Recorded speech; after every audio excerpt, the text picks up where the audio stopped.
He pulled me out of the darkness, held me like I was his only light, promised to love me forever. But when I gave him my heart, he crushed it without mercy. But then, I showed him what it's like to live without a soul. I still remember the first night he found me, not because it was beautiful, but because it was the night I was going to end it all. I was standing at the edge of the old bridge, staring down at the freezing black water below, my fingertips trembling around the railing. The world felt quiet. Too quiet. Like it had finally given up on me. And honestly, I didn't blame it. My life was a graveyard of broken promises, shattered trust, and echoing loneliness. And then, his voice. Soft, calm, warm. "Don't jump," he said, like he already knew my name without asking it. Like he'd been waiting for me to fall just so he could catch me. I turned my head slightly, expecting some stranger with good intentions. But he wasn't just anyone. He had that kind of presence that pulls you in, like he'd walked straight out of a dream I didn't know I had.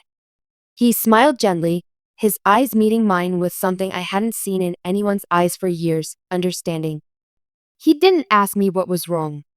He didn't give me empty advice or try to fix me.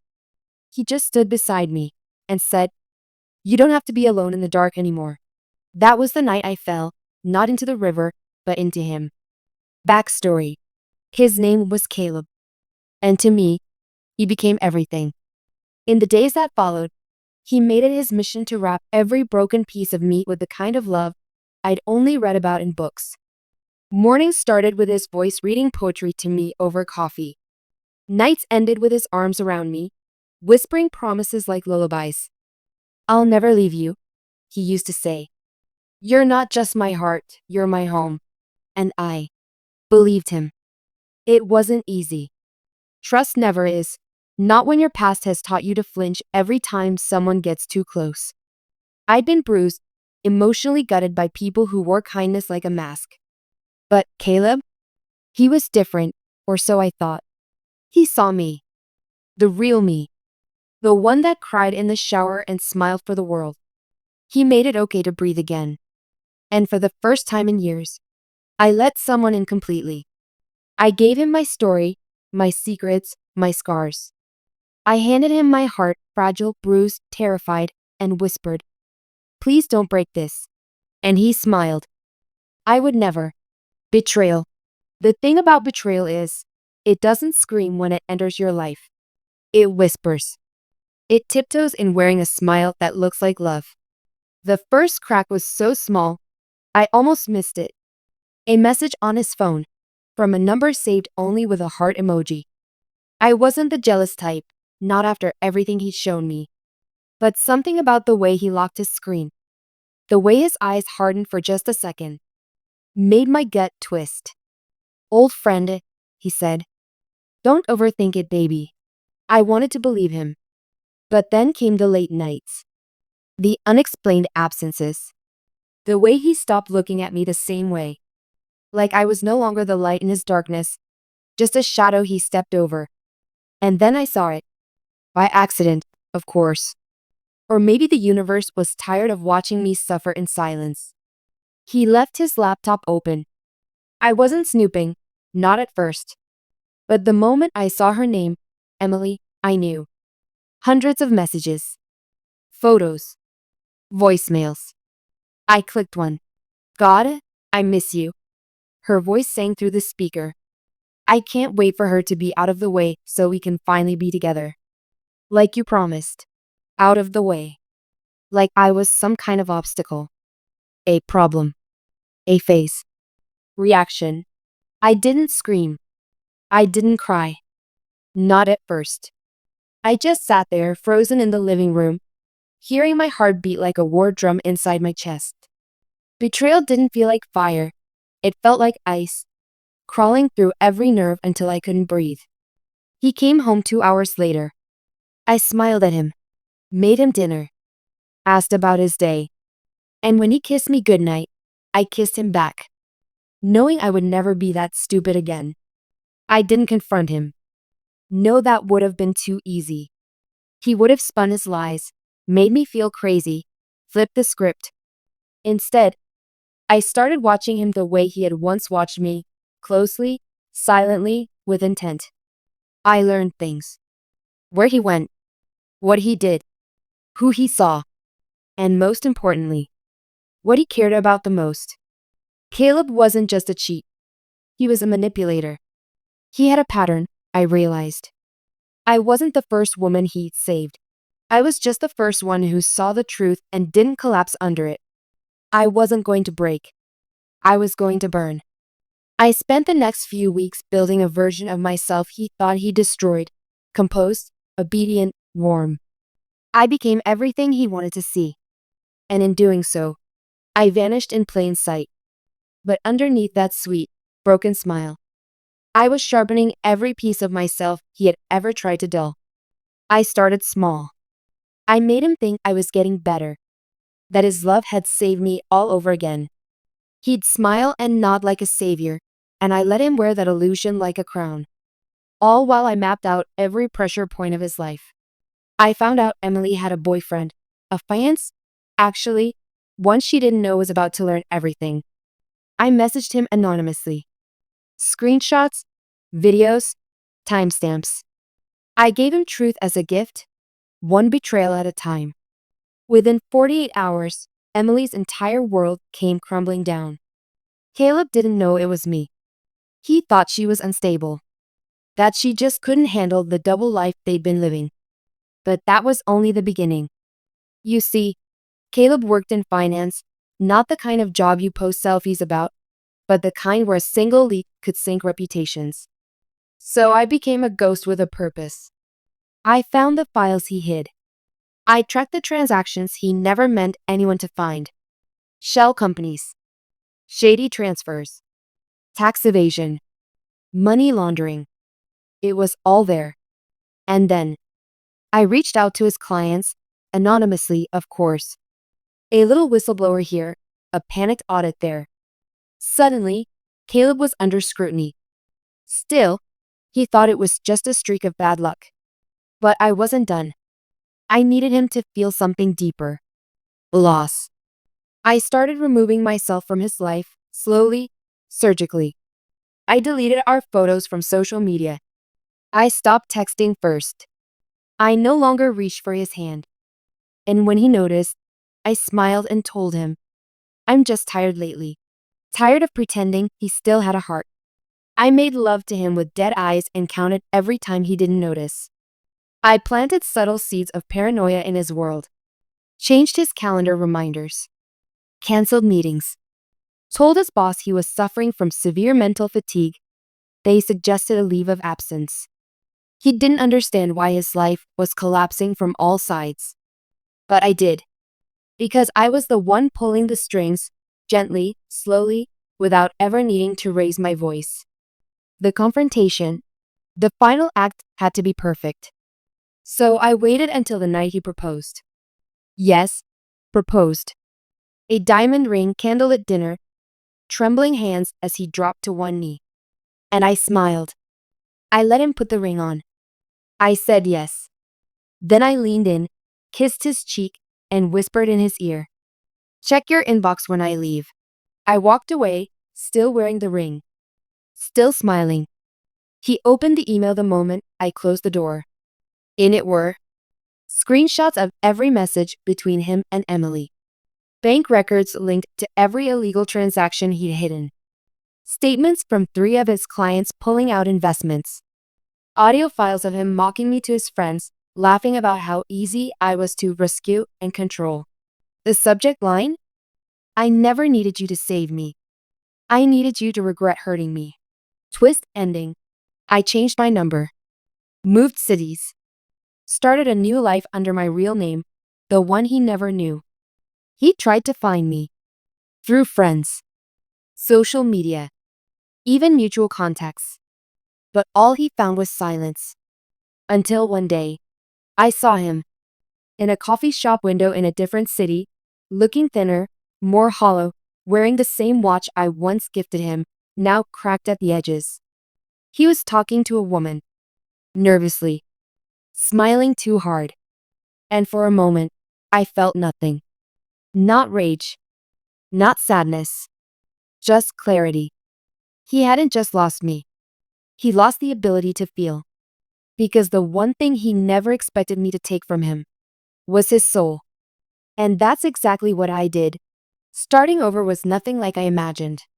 There were no fireworks, no grand awakenings, just the quiet hum of peace I hadn't felt in years. I moved into a small apartment above a bookstore in a city where no one knew my name. The mornings smelled like old paper and rain. The nights were silent enough to sleep without flinching. For the first time, I didn't wake up searching for someone beside me. Because I wasn't empty anymore. The irony? He had entered my life when I was drowning in the dark. But it wasn't him who pulled me out. It was me.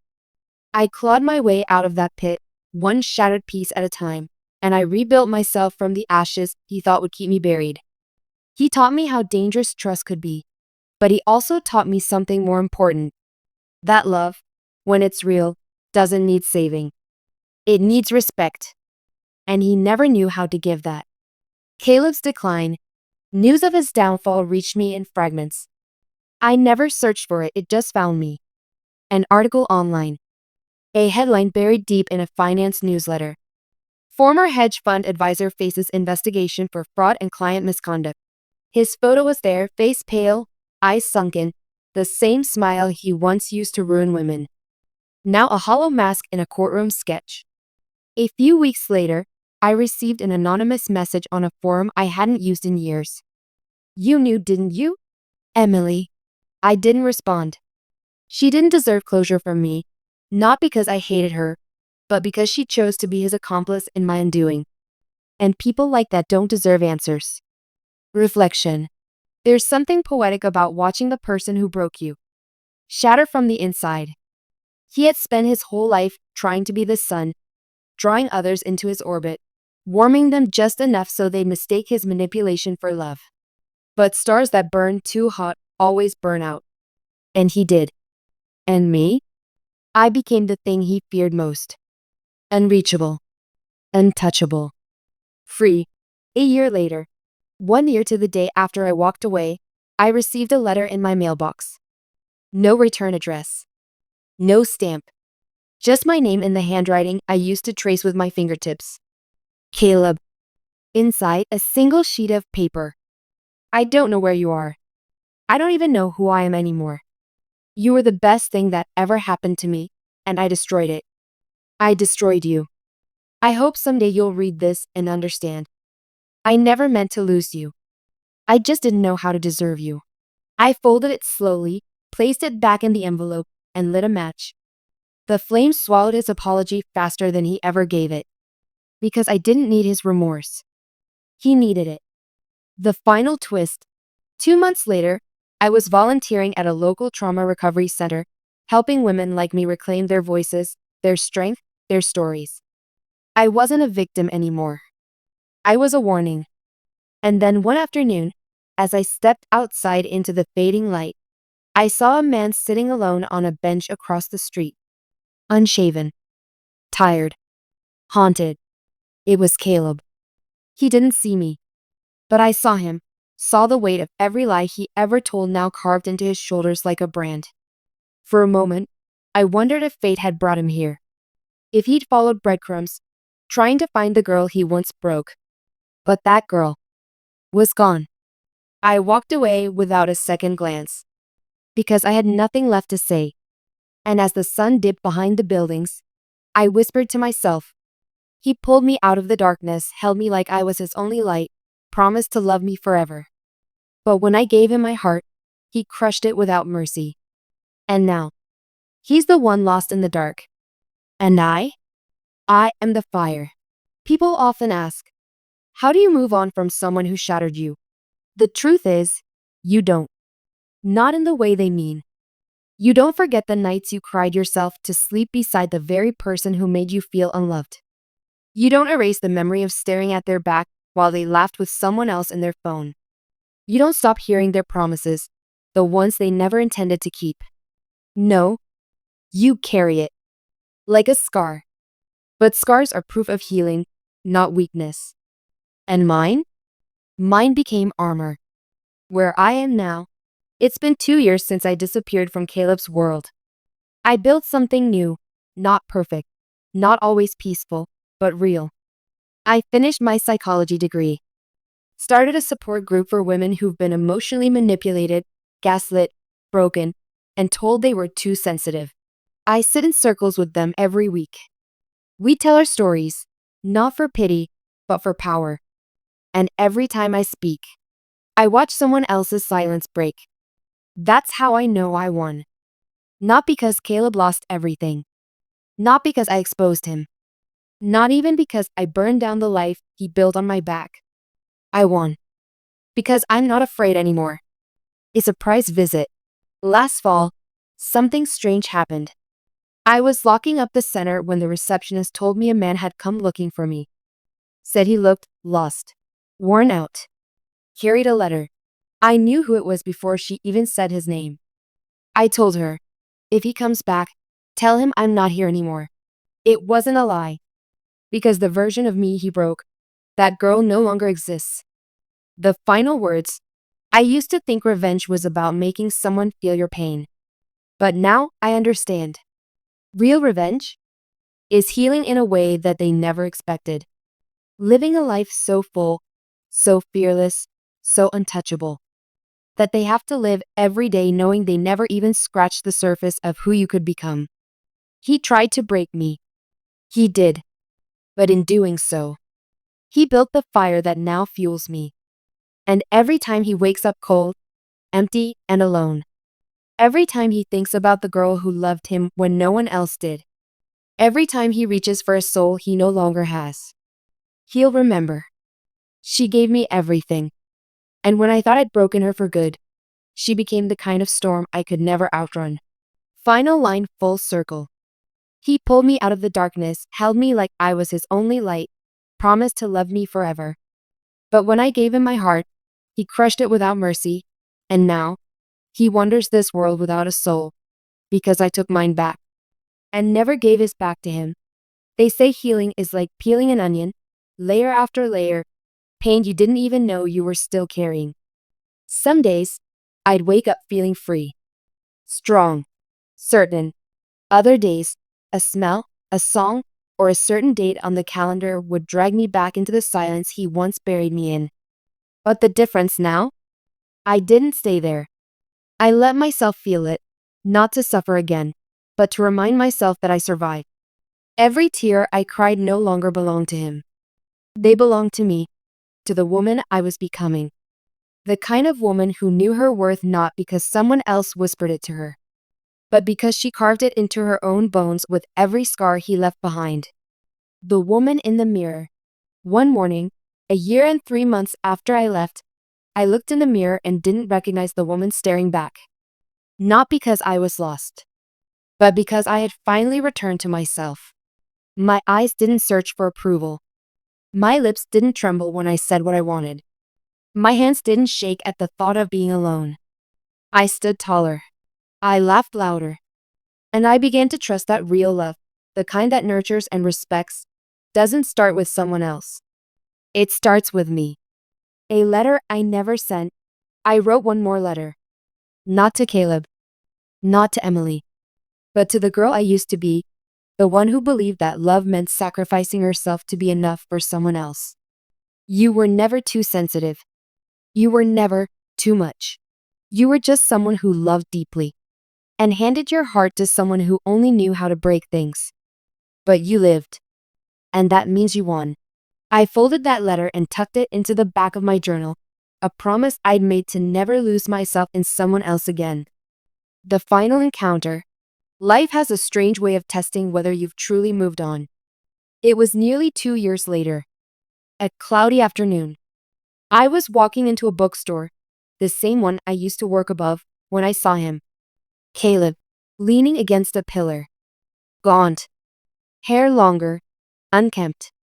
His eyes looked hollow, like someone who hadn't slept in months. He didn't see me at first. But when he did, he froze. There was a flicker of recognition, and then disbelief. He opened his mouth to speak, but I raised my hand before he could. Just one word. No, not in anger. not in fear, but with the calm strength of someone who didn't need answers anymore. He looked like he wanted to fall apart, but I didn't flinch. I walked right past him. Because closure doesn't come from the person who hurt you. It comes the moment you realize they no longer have the power to do it again. Legacy.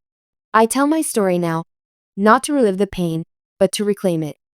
I've spoken in universities, hosted podcasts, sat with survivors who couldn't say the words I once couldn't either.